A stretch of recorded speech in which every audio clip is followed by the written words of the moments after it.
On Acoustic Tuesday, episode number 76, listen to a blue ribbon acoustic duo, massage your fretting and picking hand into pure bliss, and learn how to combine bass lines and melody lines with a simple and experimental approach. Oh yeah, and we're gonna play a little bit of a game that's gonna involve you, so make sure to tune in. All that and more right after this. If you believe that playing acoustic guitar is about sharing the joy of music with friends and family, not just mastering the technical side of playing, then this show is your dream come true. Every Tuesday morning, I give you my list of exciting Guitar Geek discoveries, gear, and new music so you can stay inspired to live your best acoustic life. I'm Tony Polecastro, and this is the Acoustic Tuesday Show. Guitar Geeks, unite. Welcome to Acoustic Tuesday, episode number 76. This is the show where you're going to learn about acoustic guitar gear, discover acoustic artists, and get inspired to live your very best acoustic life. As with all episodes of Acoustic Tuesday, I'm going to share with you my Guitar Geek list for the week. And as always, this week's guitar list starts off with a lesson. And I'm super excited to dig in today because I want to share with you how to combine bass lines and melody lines. Now, first of all, just so we're all on the same page, what on earth am I talking about? And this particular facet of guitar playing continues to amaze me. Think of a fingerstyle song like Freight Train, for example.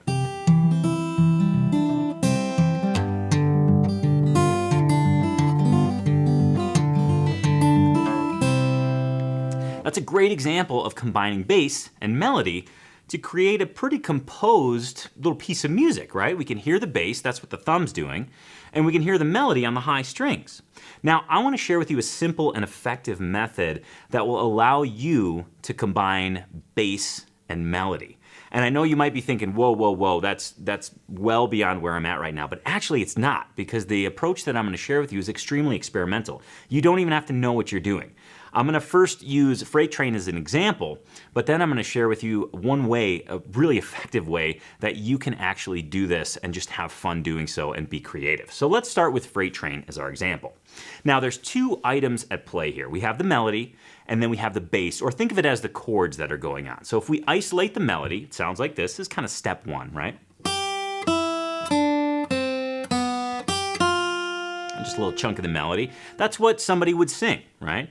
And then we have the second piece, which is the chords or the bass or the rhythm behind everything. And it's just a C and a G chord.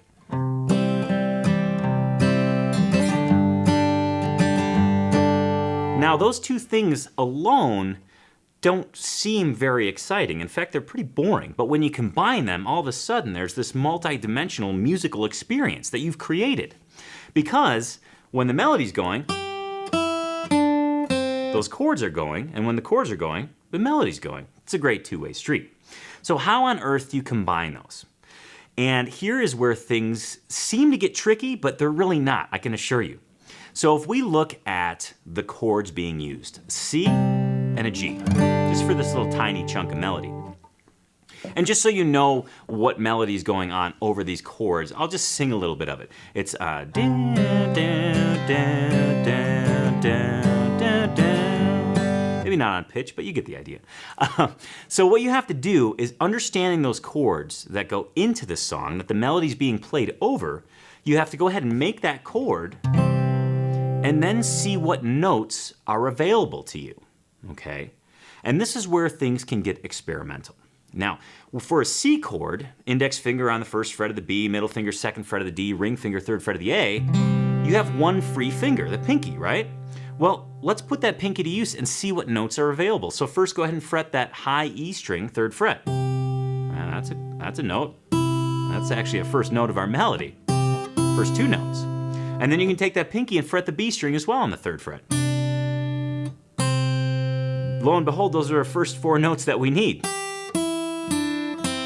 And I can still retain that C chord. And therein lies the beauty of combining bass or chords and melody, right? Use those free fingers that we have when we're fretting open chords to see what notes are available to you. The same is true for that G chord within the song Freight Train, right?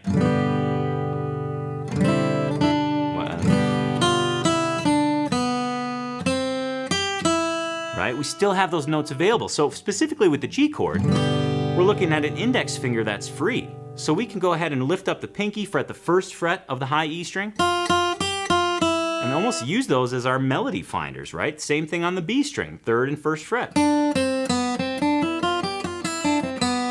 All from the G chord position. So that's really the crucial part of this. And this is the part where I'm gonna give you full license to explore, create, and experiment, okay? Because I want you to make any open chord that you're comfortable with. Maybe you're just starting guitar and you're like, I finally got an E minor chord. That's a great starting chord, right? Because you have 2 free fingers, the index and the pinky. And you can go ahead and explore all over the fretboard, right? See what sounds good, see what doesn't sound good. It doesn't have to be right. You're just kind of hunting and pecking around to see what notes you like in addition to the chord. So again, for this E minor, we can use the pinky on the 3rd fret of the high E, the B, the G, and even the D if you want to try it. So that would sound like this. Maybe not the 3rd fret of the D, but at least you know what's available to you. And that's the lens I want you to look at this from, right? I think so often when we hear somebody combine chords and a melody, it's this magical thing, this magical spell that they cast on the guitar. But really, you can do it right now with the chord knowledge that you have.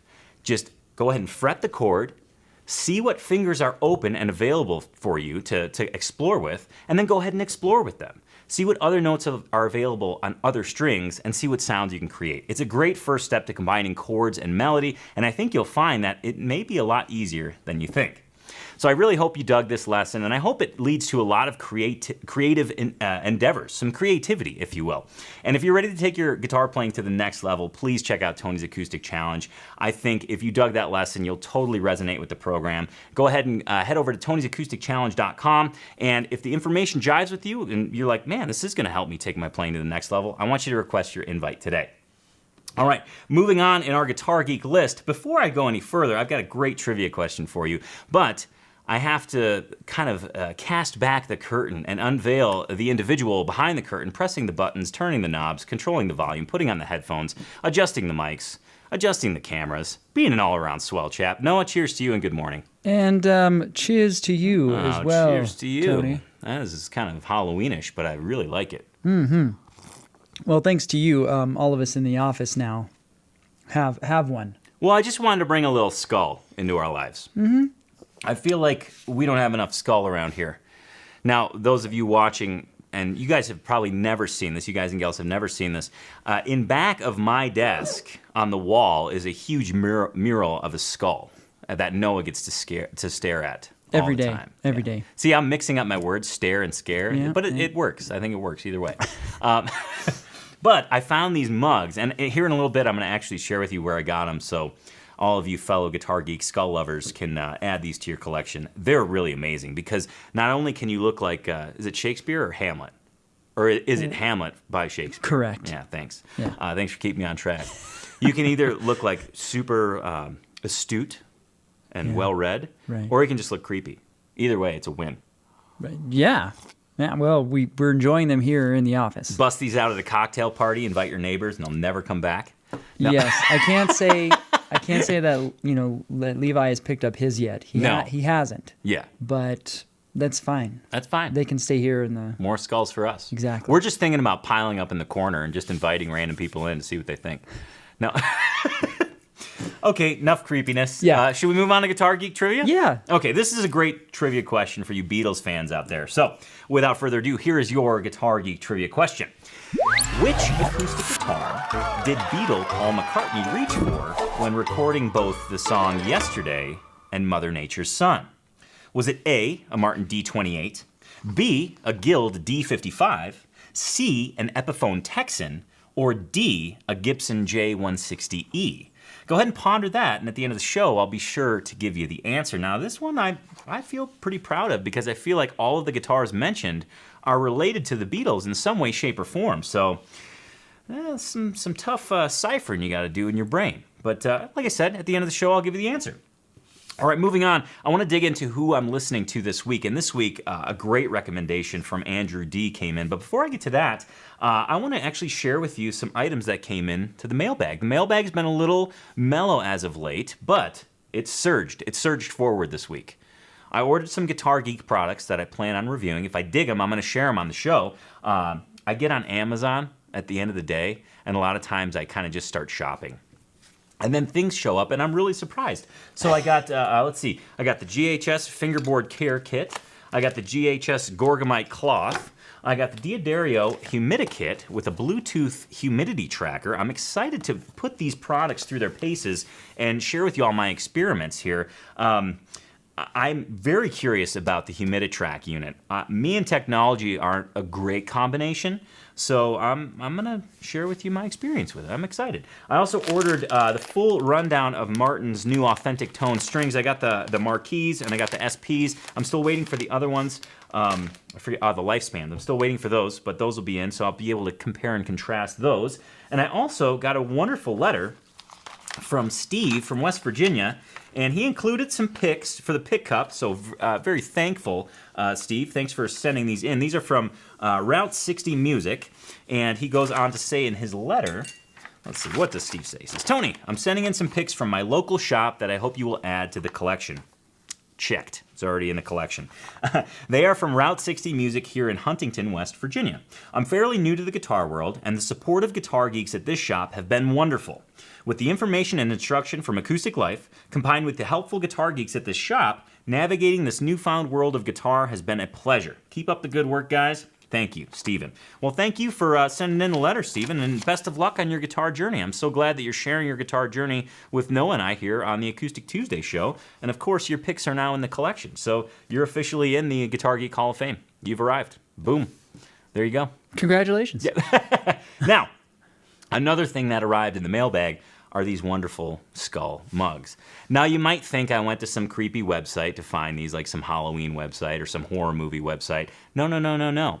Our good friend and former Acoustic Tuesday featured artist, Tony Furtado, made these mugs. Yes. Tony Furtado, along with being an incredible banjo player, a wonderful songwriter, an astounding bottleneck slide guitar player, is quite inventive ceramicist, and he creates some wonderful, wonderful sculptures and these skull mugs as well. In fact, these are handcrafted, delivered by Tony, and I ordered one as a sample because I just wanted to see what it was all about, and it came in, and I just like, these are so amazing. I think we need a set for the office.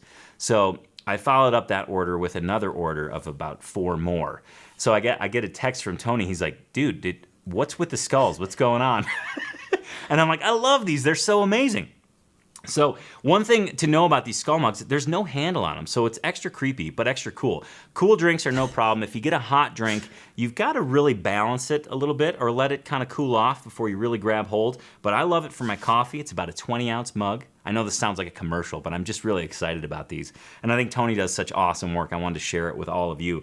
Now, these are in limited quantity because they're handmade. Each one's a little different. Each one's hand glazed, and this glaze is the mossy copper, I think he calls it. But there's a white one, which Noah has. We also have like a rusty, like a red one, which is pretty cool. Yeah, it's kind of creepy. And there's some other colors and flavors as well. So I wanted to give you all the site in case you were curious about checking these out and maybe buying one for a gift or one for yourself. Like I said, if you're a guitar geek and a skull lover, this is right up your alley because it holds picks very well. A lot of good bonuses to these mugs. I wrote down the website so you can check it out. It's on Etsy. He has an Etsy shop, which has his sculpture and these skull mugs. It's etsy.com/shop/Tony Furtado. So if you just go to etsy.com, ETSY.com, and do a search for Tony Furtado, you'll see the skull mugs pop up immediately. And I believe they were even in the TV show Bones at one point. Ooh. Yeah. So kind of a cool little history of the skull mug via Tony Furtado. Amazing musician, amazing artist. And there you have it. That's the mailbag. Noah, what'd you get in the mailbag? The skull mug, my skull mug. Oh, because you ordered those for the shop. So there, see, you were hoping to catch me. I was. And you were going to be like, Noah, what'd you get in the mailbag? And I was going to say, nothing. And you're like, touche, check this out. But I did. I got the skull. So if you open our cabinets here at the studio, you'd be concerned because it's just a bunch of skulls looking at you. And a bunch of bourbon glasses. Some scotch and glasses. Scotch glasses, yes. And coffee mugs. Yeah. Moving on to what I'm listening to this week. This week, I've got some hot pickers for you. I'm talking straight ahead bluegrass hot picking. Now, these two artists came by via recommendation from Andrew D., who I know is a Buffalo Sabres fan. And I'm happy to say, well, I can be happy to say this. The Buffalo Sabres are doing much better than my Chicago Blackhawks this season. But anyways, I'll let the hockey talk, I'll let that settle down. And Andrew says this of the duo in question today. Both of their skills are sick. That's all he said. And he needn't say any more or any less because that pretty much sums it up. Now, I've had firsthand experience with one of the two artists I'm going to mention. I saw him play at a flat pick competition, mandolin competition, and a banjo competition, all at the same festival.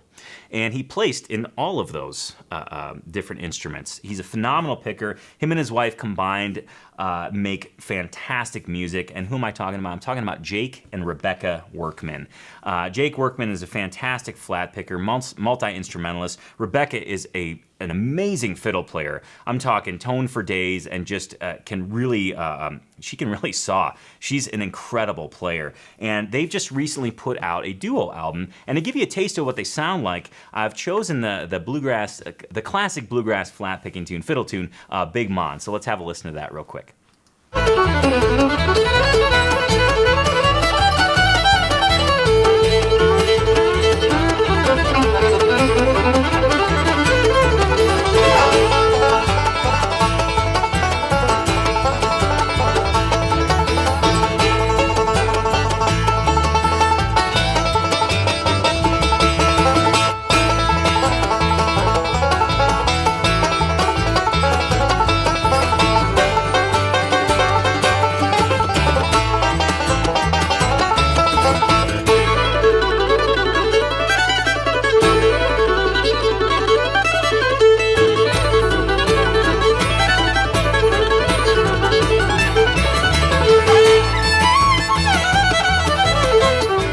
Might be saying, hey, that Jake guy, he kind of looks familiar. Well, Jake Workman is not only playing in a duo with his wife, but he plays in Ricky Skaggs' Kentucky Thunder as well. He's also placed, I think, at about every single instrument competition that exists. I saw him at Rocky Grass back in 2009 or 10. But he's done the festival circuit and placed in about every instrument that you can. And also, he's a Preston Thompson guitars artist. He plays with Thompson guitars pretty much exclusively with Ricky Skaggs, and he's got a great, I think he's got a Brazilian rosewood model, or it's Madagascar rosewood. I don't know, but it's a great sounding guitar, and in his hands it sounds amazing. And as you can tell, when he combines with his wife, they make some pretty amazing music. I mean, as a duo, there's a lot of sound there. In fact, what I love about their duo is that it's not just straight-ahead bluegrass. Yeah, the straight-ahead bluegrass is there, but there's some vocal numbers. There's also some swing numbers, some kind of swing jazz type numbers that are just a treat to listen to. Their approach to the various musical styles is, I mean, they do so with the utmost reverence for the style, and they play so well together. Their new duo album is entitled Deep Into the Heart, and that is out and available. You can get that on Amazon or their website. Of course, you can go to acousticlife.tv/AT76 to learn more. But also, I wanted to mention that Jake has a solo album out that was released prior to their duo album called Rocky Mountain Hideaway. And a little birdie told me that Jake is actually in the studio, I believe right now, working on another solo album. In fact, if you follow him on Facebook, he's released little videos here and there, little hints and little reveals of some new songs that he's been working on. So I cannot wait to hear that when that comes out. So again, that's Jake and Rebekah Workman. Make sure to check them out. Go to acousticlife.tv/AT76. You'll be able to see bonus performances. You'll be able to buy those albums and just learn more about the duo. I think as an acoustic music appreciator, you'll absolutely love them. All right. Noah, I'm going to look at you right now, and I'm going to say, Noah, this is what I'm going to say to you, Noah. And I'm going to say, Tony, hey, you got small wins for us, or what? I was going to say, stop right there, because I have small wins for you. All right, let's hear it.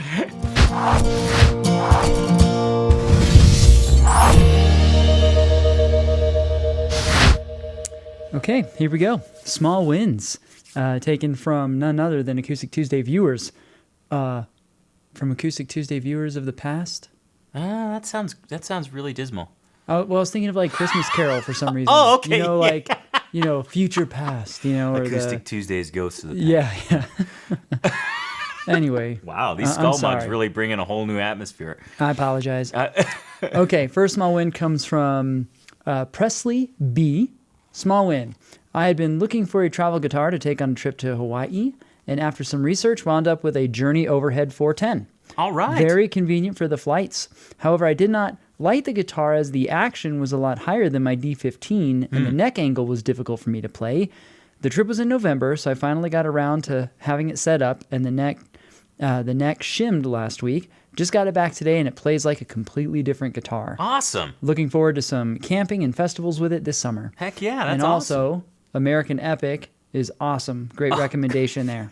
Yeah, we got it. Well, I wouldn't say we got into hot water, but we had some clips from the show on the Acoustic Tuesday episode. Yeah. And then upon airing it, realized that, hey, there's some copyright thing.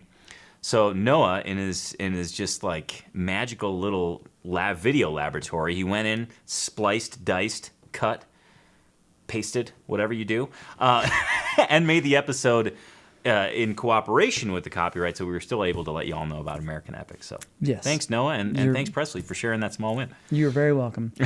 Next small win comes from Judd V. Small win. Got through all the pentatonic patterns without a mistake. Heck yeah. And our last small win today comes from James M. I didn't finish watching the show until today, Wednesday, because I was replacing the plastic saddle on my old 70s Ibanez 950 yesterday. It was the first time I did it by myself. It sounds a lot better with the new bone saddle. Sweet. Next, I'm going to replace the nut with bone also. All right. Great show as always, and cheers from Dover, Pennsylvania. Awesome. Well, thanks for watching, James, and congratulations on the experimental lutherie skills. That can be a little bit intimidating. I remember when I had a Larrivee LO3, and it had a Tusk nut and saddle, and I was just like, I'm going to do this myself, and I'm going to change it to bone. And it can be a little nerve-wracking, but man, it's quite informational and educational. So congratulations. That's awesome. And of course, Noah, Yes. if these folks have a small win they wish to share, what shall they do? Oh, that's super easy. If they have a small win to share, and I think who doesn't have a small win to share? Everybody's got a small win. Everybody's got a small win to share. All we want you to do is to share that small win in the comments. And so below in the comments of this episode, just do hashtag small win and then let us know what you're celebrating. Doesn't matter how small or how big. You could change strings. You could play through a tune for the first time. You could learn a new tune. You could get some new gear. It's all up for small win grabs. There's many wins to be celebrated. And Many we like wins. celebrating them. There's many wins to be celebrated. And Acoustic Tuesday's past. And future and present. Wow. Yeah. Should I keep going, or should we just call it right now? No, let's not call it. Let's keep going. I'm going to keep going Okay. because this next thing that I want to share with you is one that I feel I'm kind of humbled and honored to share this next piece of gear with you. About a month ago, 2 months ago now, we were contacted by Nick Campling of G7 Capos, and he said, "Hey guys, I need you to keep this under wraps, but we got this new capo in development. I want to send one to you to check out, put it through its paces, and let me know what you think." So Noah and I received these beautiful capos from G7, and now they look familiar, right? They look like, well, it's just the classic kind of G7 performance capo. However, this is the G7 Performance 3 capo, and it includes the adaptive radius technology that is employed on their heritage capo design. What is the adaptive radius technology? Well, it's an adjustable pad that, through some cams and some inner workings that you're going to see in a bit, actually adapts to the radius of your fretboard. And after using this for, like I said, about 2 months, I am way impressed with this little beautiful accessory here, because regardless of the guitar that I put it on, I get no buzzing, and it works on any guitar. I mean, I'm talking, it works on my Preston Thompson, the Santa Cruz, the Bourgeois. It works on my Mule, which is a near flat fretboard radius. And usually I run into some trouble on the D and the G strings with other capos because the radius doesn't match. This one adapts. So it's a pretty, I think it's a Swiss Army knife of capos, and one that, one of the things that I'm always leery of is, man, if a Capo claims to be working great on everything. Does it really work great on everything, or does it just kind of work okay on everything? Well, I can tell you just from experience, this works great on everything. I'm very impressed. I think Nick and Simon have done a wonderful job in designing this capo. And he even engraved our capos. Noah's got one that says NJH. Yeah. And mine says TP, which are my initials. It doesn't stand for toilet paper. I've been hearing that my whole life, so I mean, that's the first thing Noah said. He's like TP. But anyways, we want to thank Nick and Simon for sending these capos over early so we could again put them through their paces. But also just thank G7th for always just raising the bar on capo design. Really, really pleased with these. Now, I want you all to see the inner workings of this capo because I think this video that I'm about to share with you really has some of the best graphics in terms of how a capo works, where the common problems are, and how the art system actually resolves those problems. I think the graphics are great, and I think you'll have a whole new understanding after watching this video. So let's have a look at, let's hear rather from Simon and Nick from G7th Capo and learn about the new G7th Performance 3 Capo.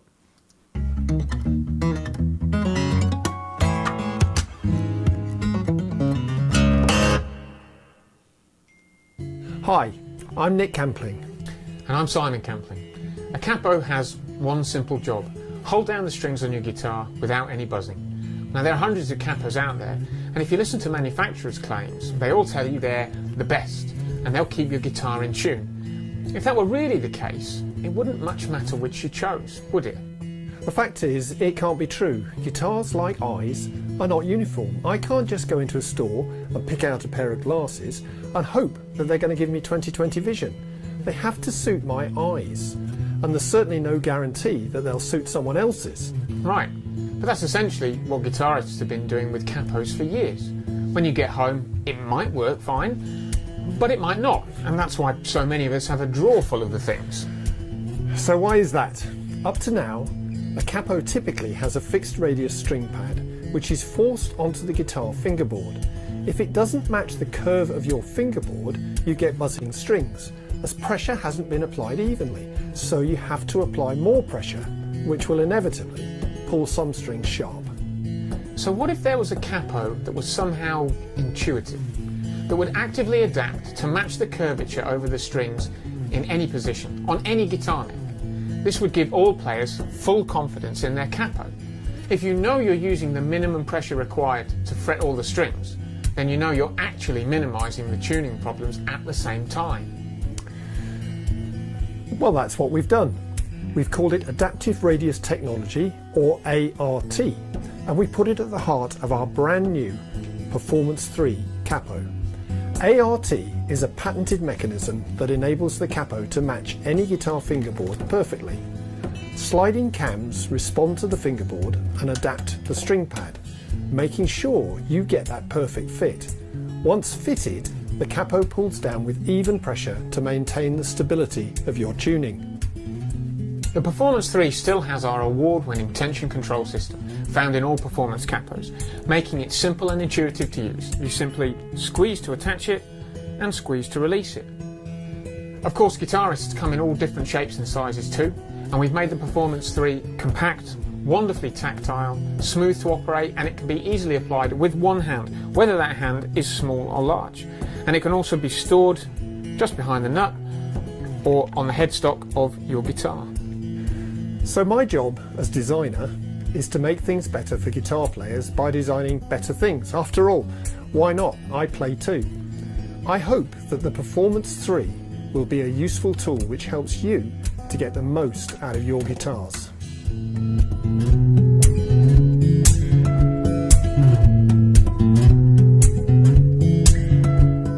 So there's the scoop on the new G7th Performance 3 Capo. Now, you all know, as a guitar geek, I think you can also relate. You know, I love gear, and I think this is a great kind of one-size-fits-all capo. Do I like other capos? Yeah, absolutely. I've got an Elliott capo. I love it. I use a Shub capo too, but this one, I mean, just even this last weekend, I was using it in the studio. And I was just impressed that I could change it from one guitar to the next and really not have any trouble, not really make a bunch of tweaks in terms of tuning.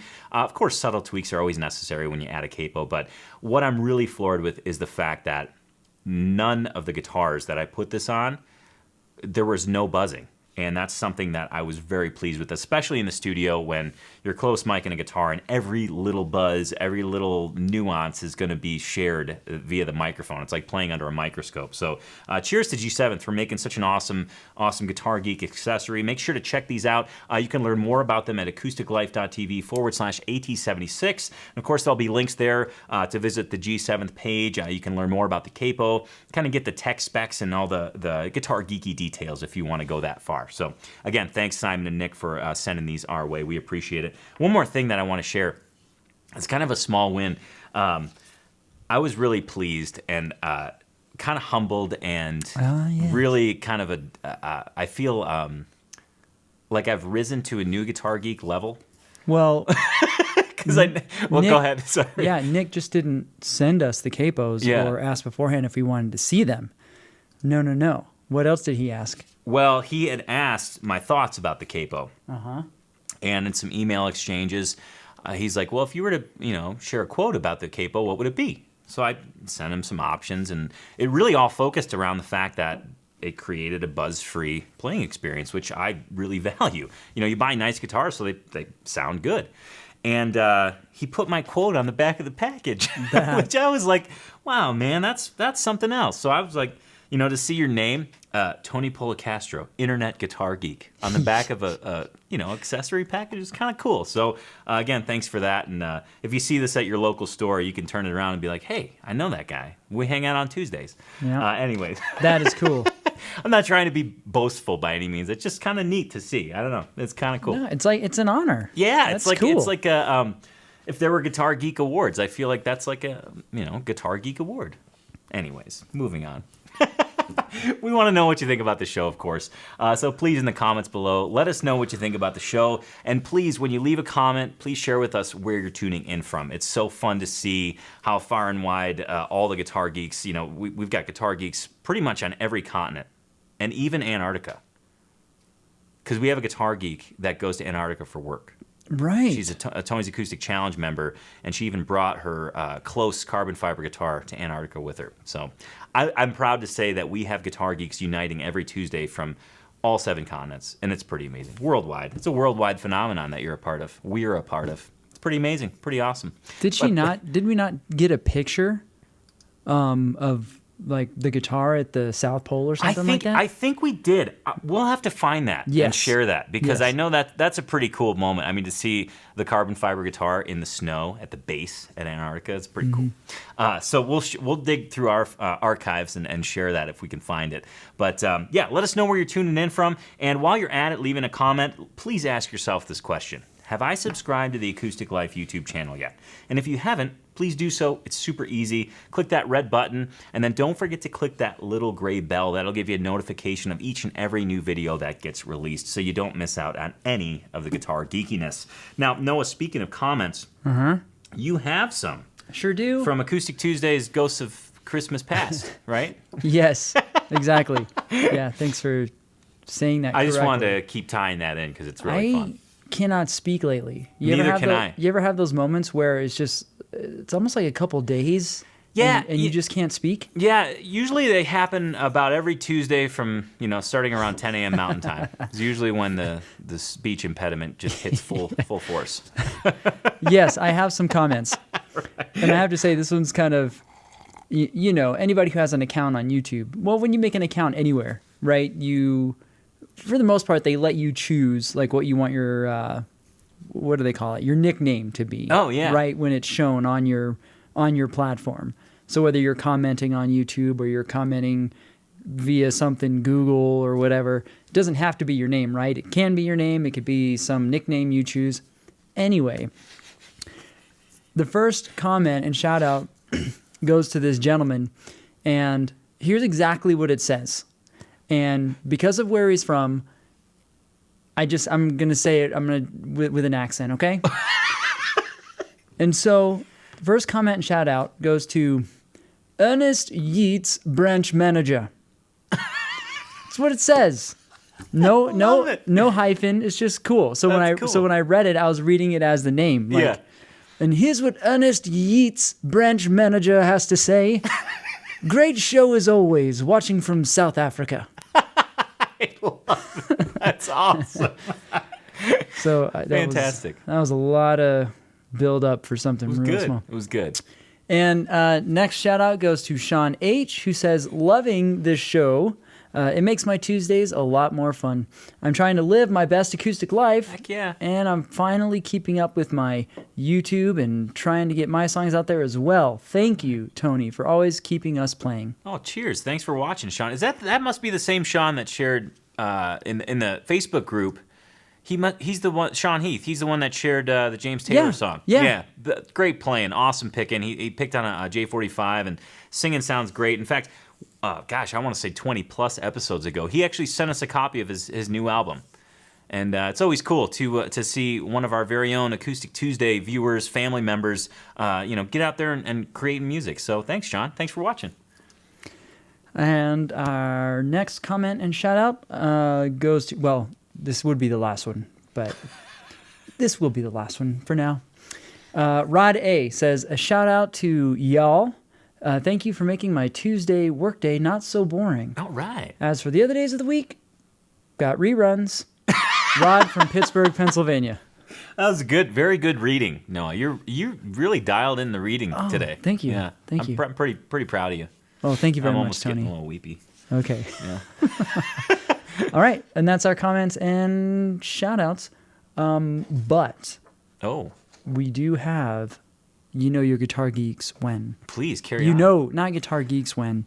You're a guitar geek when. Well, I'm excited because there's a fun segment. That's a new segment we're going to introduce here in a second. But carry on, Noah. Go ahead. So, Troy says, you're a guitar geek when you justify buying a new guitar with the one in, one out principle and go so far as to identify a guitar or two to sell. Then, once you're going to sell them, right, you go get your new guitar. But then, after you get your new guitar, you just justify keeping the other guitars because I don't necessarily have one that sounds like that one. Wow, that is pretty much dead on, like bullseye. And our next one comes from Amber B. You're a guitar geek when people ask you to go somewhere or hang out after work, and your response is, after my Tony's Acoustic Challenge lesson, sure. But not until. That's dedication. I love it. Yes. That's awesome. That's very cool. And there you go. There's our your guitar geeks win. Well, Noah, thank you for sharing those. And of course, viewers, please, we invite you to finish that statement. So in the comments below, put hashtag you're a guitar geek when, and then go ahead and finish that statement. The truer they are, well, usually, they're all pretty darn true, which makes them really funny. I love the one in, one out sales philosophy. And then you justify keeping all of them. Yeah, exactly. I love that. That is dead on. So please share your you're a guitar geek wins with us. Now, speaking of comments, there's a certain comment that was made recently that actually led to this next new segment. This might be a one-time segment. This might be a game that we play on the Acoustic Tuesday show semi-frequently. I don't know. Because right before filming today's show, I said, Noah, we're going to do something new because of a certain comment. Now, Noah, I would love for you to please share the comment in question here. Okay. Now, folks who have been with us, since the beginning or have gone back and watched shows, and if you've even read any comments, you might have stumbled across a similar type of comment. But this is one that is most recent.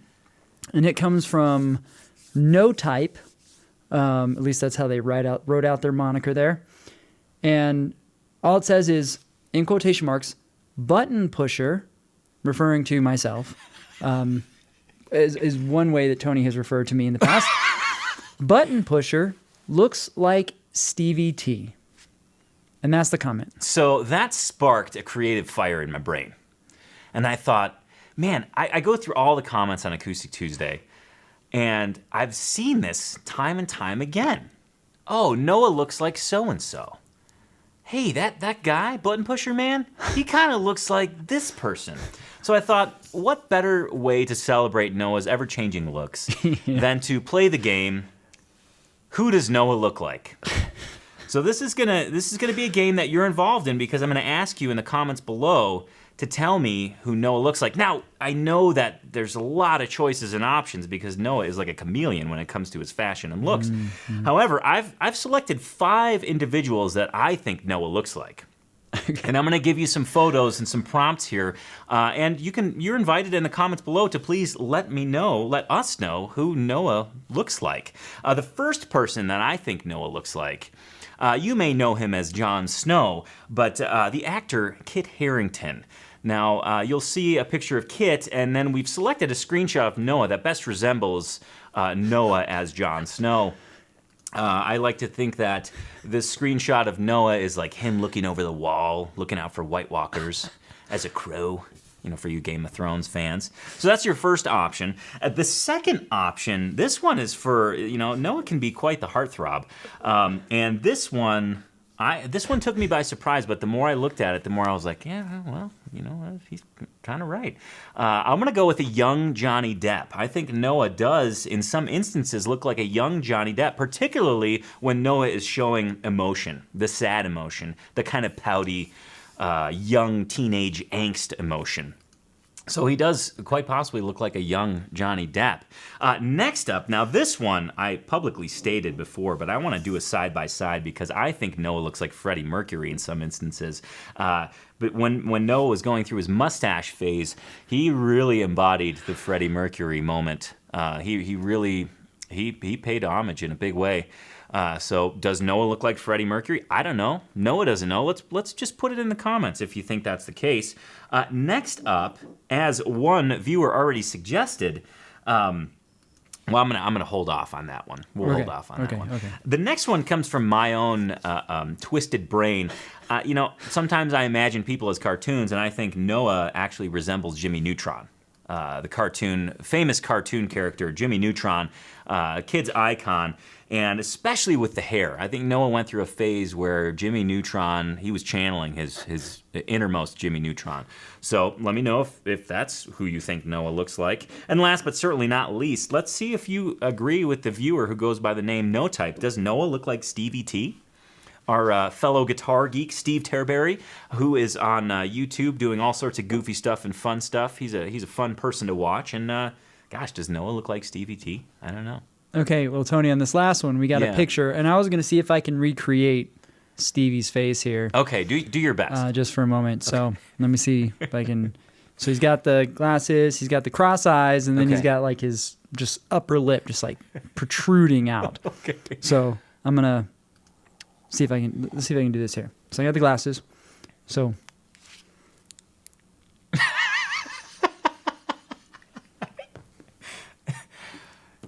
it looks rough from this angle, but maybe the camera's showing a different perspective. And he looks much better than me. I should say that. He looks better.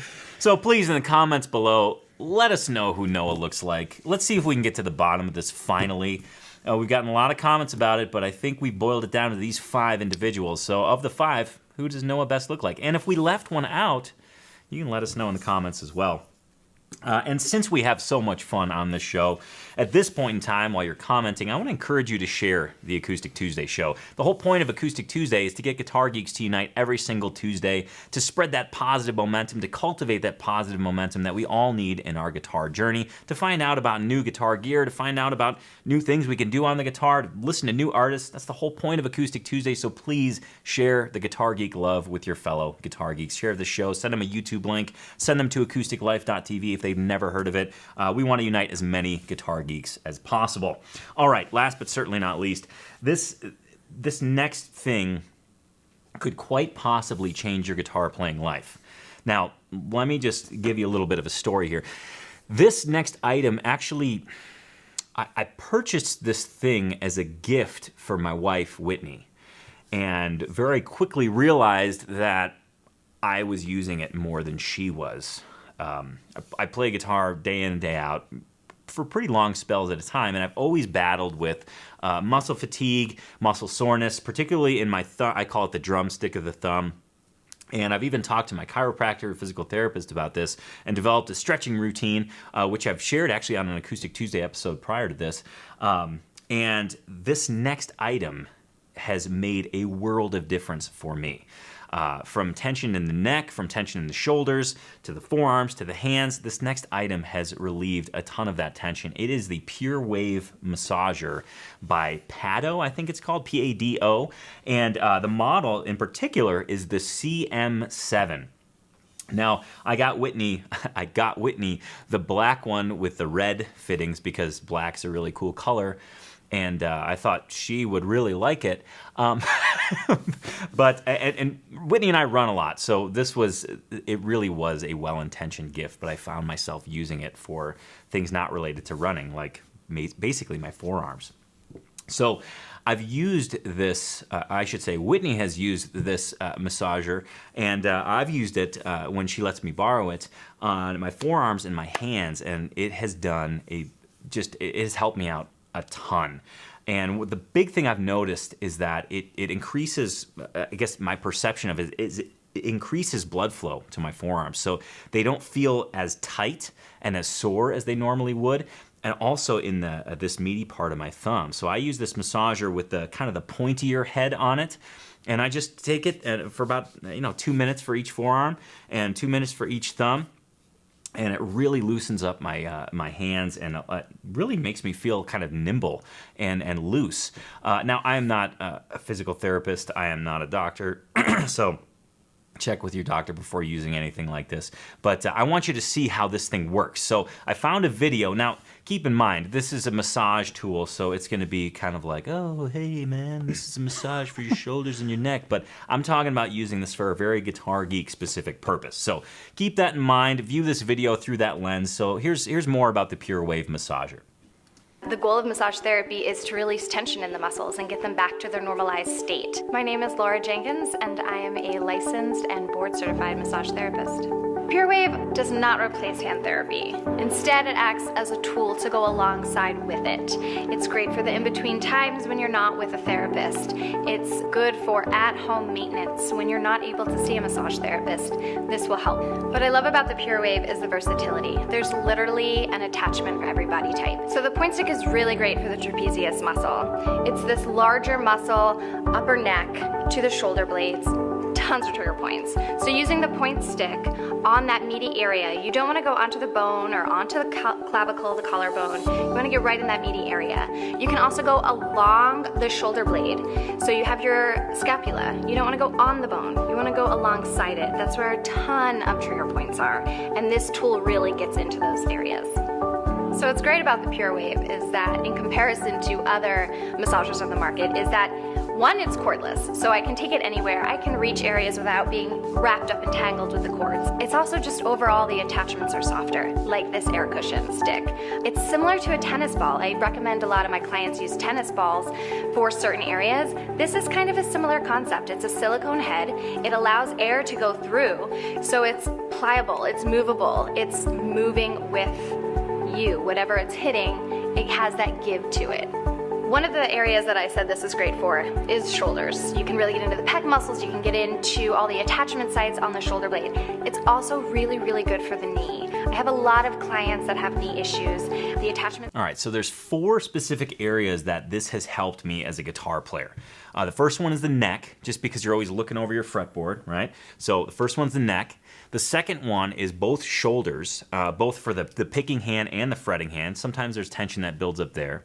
As I mentioned before, the third one is the forearms, especially I was going to say specifically in my fretting hand, because there's a lot of tension that builds up there. And then also, like I mentioned, the thumb.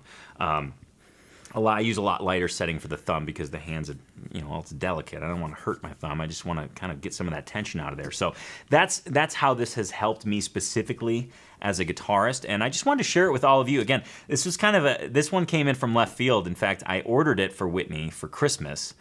And I came in like probably the week after Christmas, and I'm like, Noah, we're going to feature that massager on the show because it's amazing. And he's like, I had a feeling Whitney was not going to use it at all, and you were going to take it from her. Mm-hmm. Now, I haven't taken it from her. Funny story, just to complete this thing and let it go full circle. I wanted to bring it in to show you all, but she was still home when I left for the studio this morning, and I thought it was just bad form to be like, hey, honey, I'm going to take this now. See you later. Mm-hmm. So I opted for leaving it at home, and, that's it. That was very considerate. Well, of you. thanks, Noah. You're welcome. So that's the Pure Wave massager.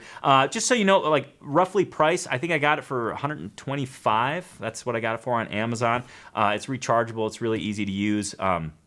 There's links to purchase it at acousticlife.tv/AT76. Again, those are referral links to Amazon, meaning we get a percentage of that sale. But what we do with any of those referral links on acousticlife.tv is we take the percentage of the sale that we get and we pass it on directly to Guitars for Vets as a donation on behalf of all the Acoustic Tuesday viewers, all the guitar geeks out there that want to further that mission of helping others realize the healing power of music. So keep that in mind if you're thinking about purchasing one. We'd love for you to do it through acousticlife.tv. But ultimately, I'd love for you to just experience how awesome that thing is and how much it can help you in your guitar playing. So make sure to check that out. All right, Noah, we have properly fed Acoustic Tuesday 76. Wow. We've burped it. We've nestled it, we've swaddled it, and we're about to lay it down in its crib for a nice, good evening of sleep, uninterrupted. Do we cloth diaper it as well? Yeah, organic. Okay. Organic Good, cloth good, diaper. good. Yeah, that's what we've done. That's what we've done to Acoustic Tuesday, episode 76. But I do want to revisit your Guitar Geek trivia question. So just as a quick reminder, here is your Guitar Geek trivia question. Which acoustic guitar did Beatle Paul McCartney reach for when recording both the songs Yesterday and Mother Nature's Son? Was it A, a Martin D28, B, a Guild D55, C, an Epiphone Texan, or D, a Gibson J160E? Well, if you thought to yourself, I think he reached for a C, Epiphone Texan. You're absolutely correct. The Texan was made popular by Paul McCartney due to its use on the 1965 hit song Yesterday. It is also famous for being the acoustic guitar on which McCartney performed the signature McCartney picking in other songs such as Mother Nature's Son. But Paul wasn't the only one who took a liking to this model. Check this out. Kurt Cobain of Nirvana used an Epiphone Texan on the 1994 In Utero tour. Notably, British folk guitarist Whiz Jones has also been known to play an Epiphone Texan. Bert Jansch, another prominent force in the British folk scene, played one briefly live in a 1965 concert. Also, this is real cool, Graham Nash used an early customized black, originally Cherry Burst Epiphone Texan, while in the Hollies and during the beginnings of Crosby, Stills, Nash & Young. Pretty iconic guitar for obviously Paul McCartney, but so many other musicians that I never knew until I went into the black hole of the Epiphone Texan. So there you have it. Acoustic Tuesday number 76 is just sleeping away in its crib, its Guitar Geek crib, and all us adults now can enjoy a nice adult beverage. Okay. Since Acoustic Tuesday is sleeping so peacefully. Wow. All right, Noah, cool. Segue. Let's have a look and see what's going to happen next week on Acoustic Tuesday. Here's a sneak peek into next week. Next week on Acoustic Tuesday, we're going to watch a film about a long-lost art, some simple yet effective acoustic guitar amplifiers, and, this is very important, some ideas for those of you who waited until the last second to shop for Valentine's Day. That's going to happen next week on Acoustic Tuesday. Acoustic Tuesday.